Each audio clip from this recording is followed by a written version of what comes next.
1:50 થી લાઈનમાં લાગેલો હતો અને મારો ટર્ન આવ્યો 6:30. આ લોકો 2 વાગ્યાના આજુબાજુ ઉભા હતા. વિચાર કરો એટલી ટ્રાફિક છે અત્યારે કેદાર ઘાટીમાં યાત્રાની. મને જાજા બધી કમેન્ટ કરીને કહે છે કે અત્યારે મંદિરમાં ભીડ કેટલી છે અને કેટલો ટાઈમ લાગે છે દર્શન કરવામાં. આપણે એક ફેમિલી આવેલી છે. કેમ છો? મજામાં એકદમ.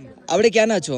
વડોદરા. મને ખાલી એટલું કહો છો કે તમે સવારમાં કેટલા વાગે ગયા હતા ને કેટલો ટાઈમ લાગે છે? હું 1:50 થી લાઈનમાં લાગેલો હતો અને મારો ટર્ન આવ્યો 6:30. 6:30 વાગે. મતલબ મંદિર 5 વાગે ખુલ્યું હતું અને તમારો વારો આવ્યો 6:30. મતલબ 1.5 કલાકની અંદર તમારો વારો આવ્યો હતો. બાકી આ લોકો 2 વાગ્યાના આજુબાજુ ઉભા હતા. વિચાર કરો એટલી ટ્રાફિક છે અત્યારે કેદાર ઘાટીમાં યાત્રાની.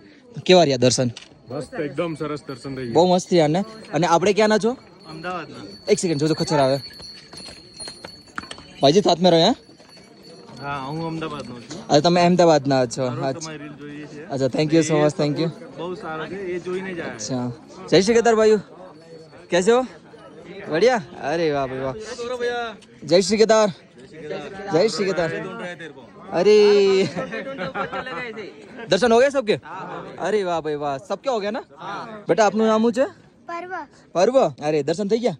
બસ જો આ નોલેજ હતી કે કેટલો ટાઈમ લાગે દર્શન કરવામાં. તો થેન્ક યુ સો મચ કહેવા માટે. આજ મારે જોતી હતી અપડેટ કે કેટલો ટાઈમ લાગે. તો થેન્ક યુ સો મચ કહેવા માટે. જય શ્રી કેદાર.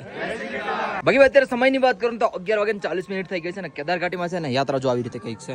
ચાલુ જ છે. પ્લસ હેલિકોપ્ટર પણ ચાલુ છે. એ પણ યાત્રા ચાલુ છે. અને આ પીઠું ખચ્ચર જે પણ આવે છે ને એ આ બધી યાત્રા ચાલુ છે. ને આ નીચે અત્યારે મોસ્ટ ઓફલી જવાવાળા છે હજુ. બાકી વધારે કઈ અપડેટમાં નથી. જય શ્રી કેદાર. હર હર મહાદેવ.